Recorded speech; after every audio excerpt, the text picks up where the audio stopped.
행복한 교회 승리하는 성도 여러분, 남가주 은혜롭게 오신 것을 환영합니다. 오늘은 46번째 함께하는 153 6월 11일 목요일 순서입니다. 여러분, 가짜 식욕이란 말 들어보셨는지 모르겠습니다. 이 식욕에도 진짜 음식을 먹어야 한다는 진짜 식욕이 있는가 하면은 또 가짜 식욕이 있다고 합니다. 이 가짜 식욕은 불안, 슬픔, 스트레스, 불만족 등이 감정적인 허기로 인해서 음식을 섭취하고 싶은 보상심리의 일종이다 라고 그렇게 이야기합니다. 반면 이 진짜 식욕은 우리 몸에 에너지가 부족하다고 보내는 신호의 일종인데, 이 사람들은 이 가짜 식욕으로 인해서 먹게 되고 먹게 됨으로 이것이 비만으로 가고 우리의 몸에 더욱더 안 좋은 영향을 미치게 된다라고 그렇게 말합니다. 우리의 영적인 허기도 마찬가지인 것 같습니다. 우리는 영적인 존재라서 하나님에 대해서 허기를 느끼고 영적으로 배고픔을 느끼는데, 그리고 이제 하나님을 찾게 되는데, 이 세상의 문화와 유혹 그리고 시험은 가짜 영적인 배고픔을 느끼게 만들고 우리로 하여금 하나님 대신에 이 가짜 영적인 배고픔을 세상의 일과 허영, 육체적인 것을 통해서 만족하게 합니다. 그리고 우리는 더욱 극심한 영적인 가짜 배고픔을 느끼고 영적으로 더욱더 굶주려 가게 됩니다. 이 가짜 영적인 배고픔이 많은 이 시대에 여러분들은 신령하고 진정하고 영적인 배고픔이 있으십니까? 오늘 하루 하나님에 대해서 굶주리고 하나님으로만 만족하게 되는 하루가 되시기를 바랍니다. 기도의 제목 같이 좀 나누기 원합니다. 그래서 오늘 우리 기도할 때는 하나님, 우리를 하늘의 것으로 채워주시옵소서, 주님만으로 만족하게 하여 주시옵소서, 그렇게 기도하시고요. 또 뉴스를 보니까 60대 한인 남성이 인종차별 폭행을 당했다라고 합니다. 하나님, 이런 일이 다시는 일어나지 않도록 주여 도와주시옵소서. 이 땅 가운데 하나님의 정의와 평화가 있게 하여 주시옵소서. 특별히 한인 커뮤니티가 이 땅 가운데 살아가면서 이 땅에서 제사장의 역할을 잘 감당하고 영적인 리더가 되게 하여 주시옵소서. 우리 그런 뜻을 품고 좀 같이 기도했으면 좋겠습니다. 예, 우리 시간에 같이 이제 또 찬양하겠습니다.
나의 가는 길 말고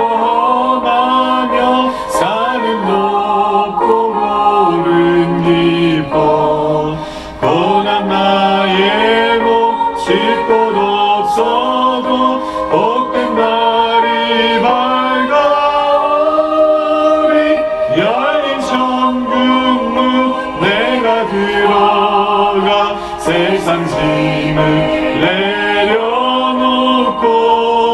인간 면류관 받아 쓰고서 주와 함께 길이 살리 한숨과 쉬고 죽음 없는 날 사모하며 기다리니 내가 그리던 주를 배울 때 나의 기쁨 넘치리라.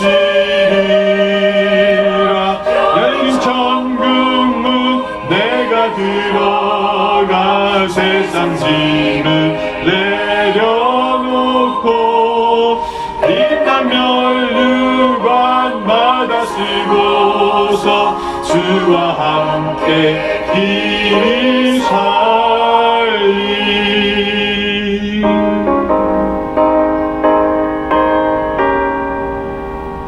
아멘.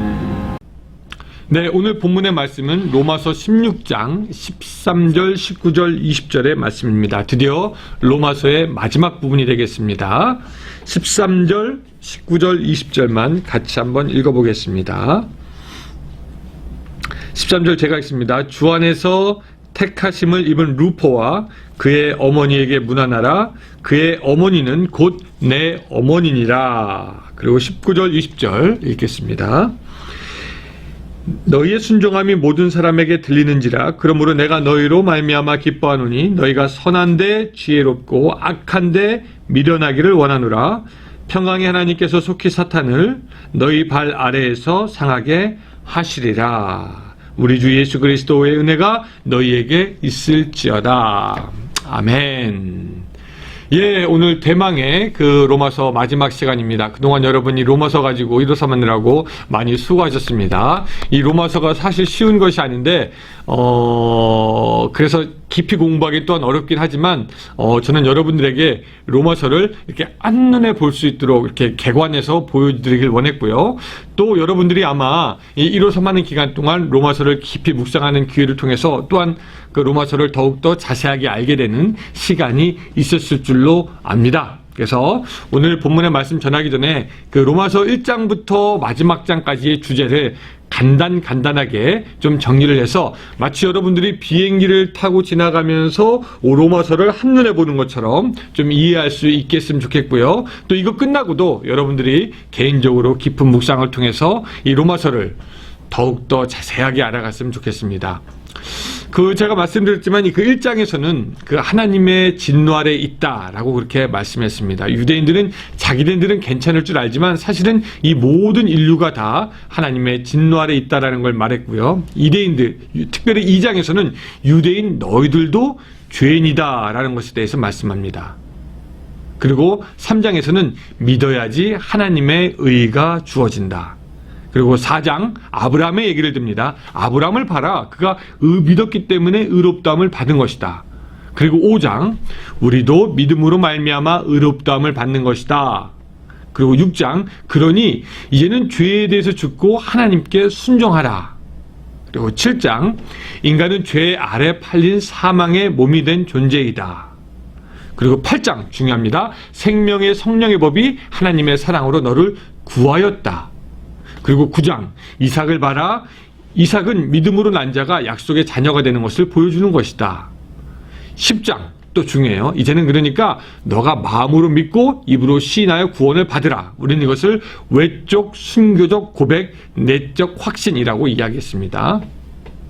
그리고 11장에는요 이스라엘도 결국에는 구원을 받을 것이다 라고 말씀하시고, 여기까지 구원에 대한 얘기가 다 지나간 다음에 12장부터는 이제는 거룩한 산 제물로 하나님의 뜻을 분별하며 살아야 한다 라고 말씀하시고, 13장 구원받은 너희들은 윗 권세까지도 따라야 된다 라고 말씀하십니다. 그리고 14장 형제를 비판하는 것 그만두고 거치는 것 두지 말라라고 하고요. 그 다음에 15장 다른 사람을 위해서 사는 삶으로 하나 되어 하나님께 영광 돌리라. 그리고 이게 오늘 마지막 16장 마지막 인사와 이제 다시 일상으로 돌아가서 우리가 어떻게 해야 될 것인가에 대해서 이 사도 바울은 이야기를 하고 있습니다.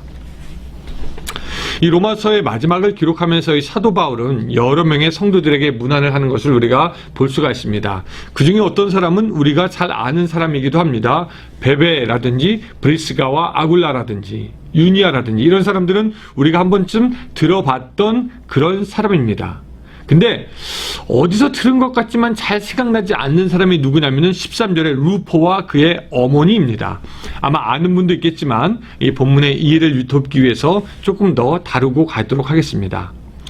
여기서 루포가 누구냐? 우리가 사실 정확하게는 알 수 없지만 여러 가지 성경의 정황상 마가복음 15장 21절에 힌트가 나와 있는 것을 알 수가 있습니다. 읽어보면 이런 말입니다.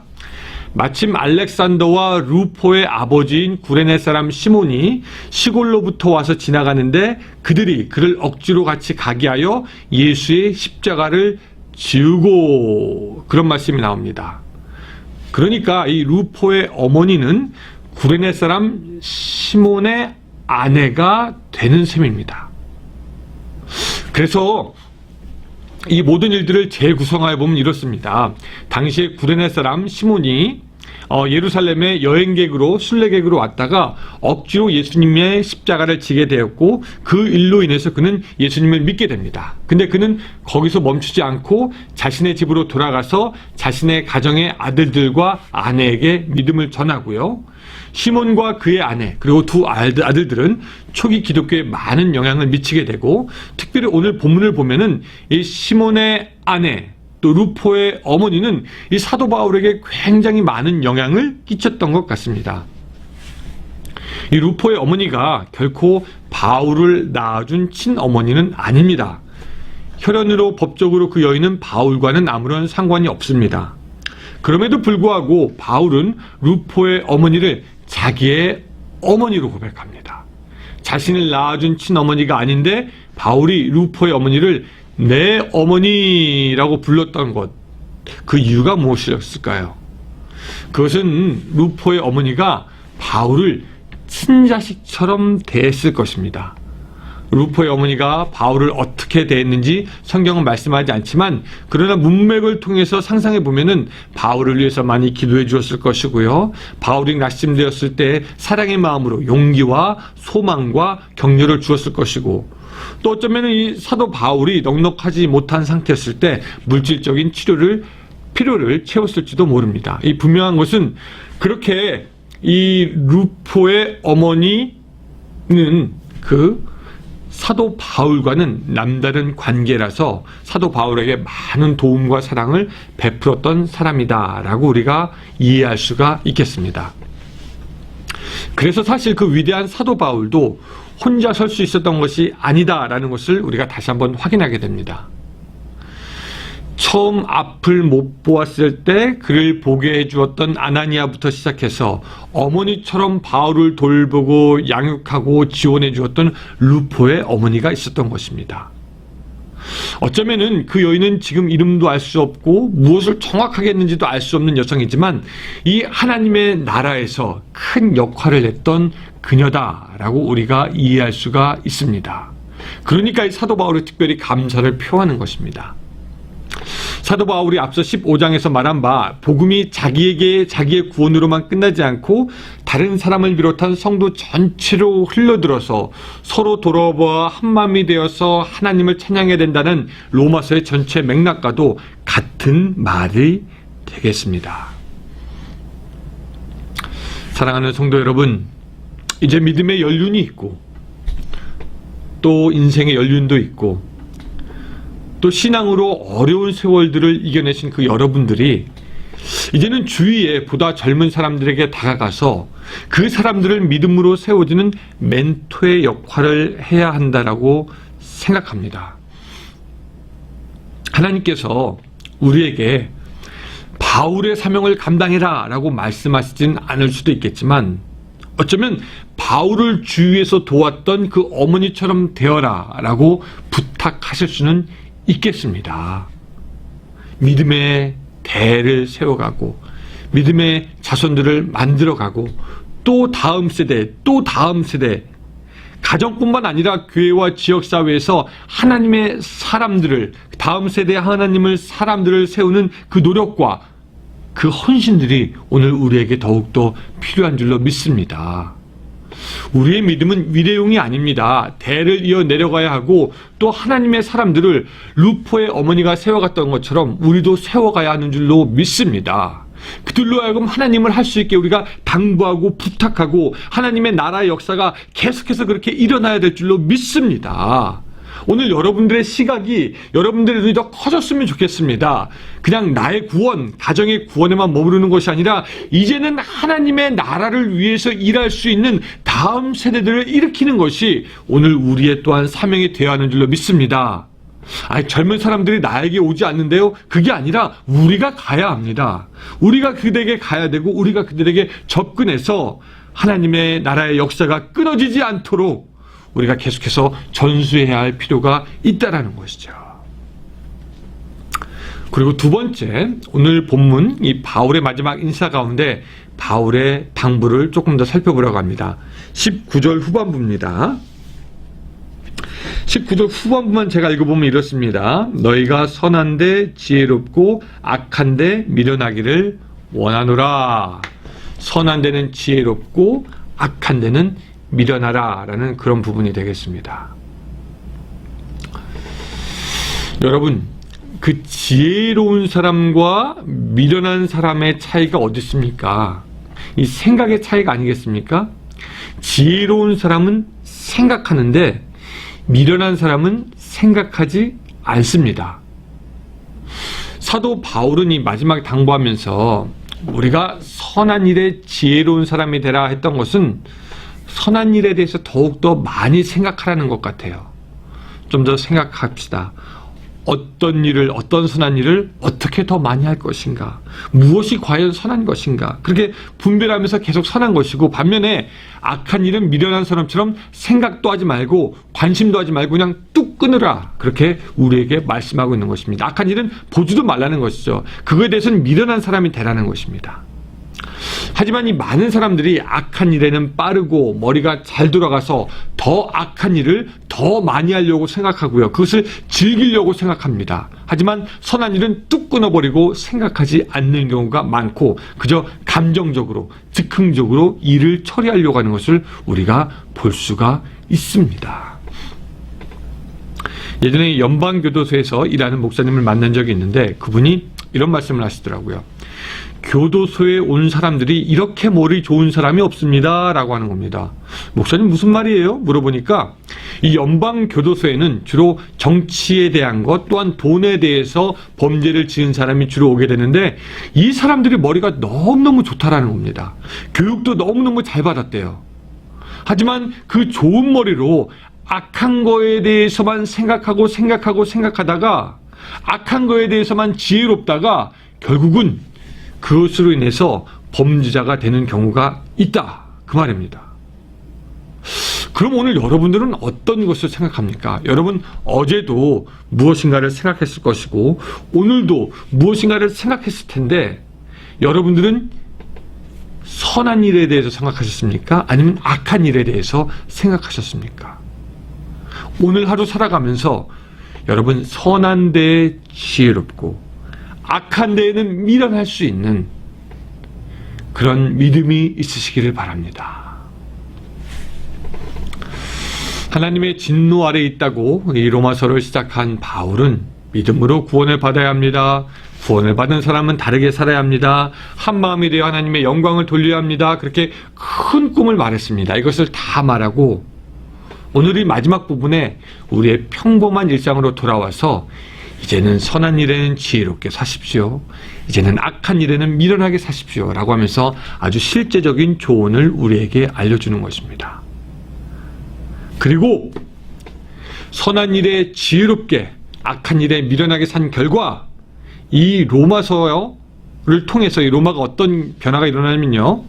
이 로마서가 쓰인 때가 주후 57년인데요. 그 후에 주후 313년에 이 로마의 황제 콘스탄티누스 1세가 드디어 기독교를 정식 종교로 인정하고 기독교의 박해를 다 끝내고 교회에 몰수된 모든 재산들을 다 돌려줍니다. 그리고 379년 데오도시우스 황제가 기독교를 국교로 선포하게 됩니다. 여러분, 이게 믿어지는 일입니까? 지배당하던 소수민족의 믿음이 이 300년 만에 로마 제국의 국교가 되었습니다. 그 300년 사이에 이 기독교인들은 도대체 무엇을 한 것일까요?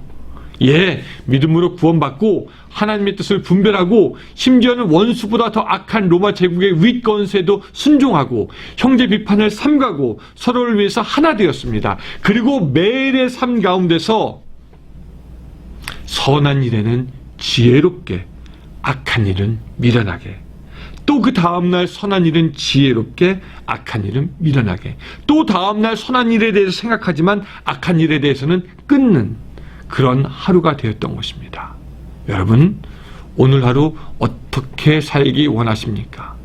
오늘 하루, 바로 지금 이 순간 선한 일에는 더욱 지혜롭게, 악한 일에는 미련하게 살아감으로 말미암아 이 로마의 교인들이 맛보았던 큰 승리, 예수 그리스도의 승리가 오늘 여러분들의 삶 가운데도 함께 하시기를 주님의 이름으로 축원합니다. 아멘. 아멘.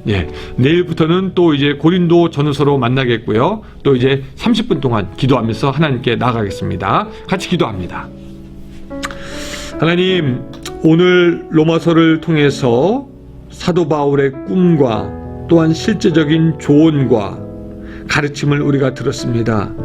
하나님 믿는 것 우리가 간단하게 오늘 우리의 일상으로 돌아가서 다시 한번 시작할 수 있도록 주여 도와주시되, 선한 일에는 지혜롭고 악한 일에는 미련하게 살아갈 수 있도록 주여 도와주시옵소서. 그러므로 말미암아 하나님의 나라가 나를 통하여 가정을 통하여서 지역사회로 계속해서 흘러들어가는 놀라운 역사가 일어나게 하여 주시고, 로마 교인들이 맛보았던 그 하나님의 승리가 오늘 우리의 승리가 될 수 있도록 주여 도와주시옵소서. 지금 이 코로나 때에 더욱더 믿음을 가지고 승리할 수 있도록 주여 도와주시며, 하나님의 인도하심에 따라 하루하루 살아가다가 하나님께 영광 돌리는 우리들의 삶이 될 수 있도록 도와주시옵소서.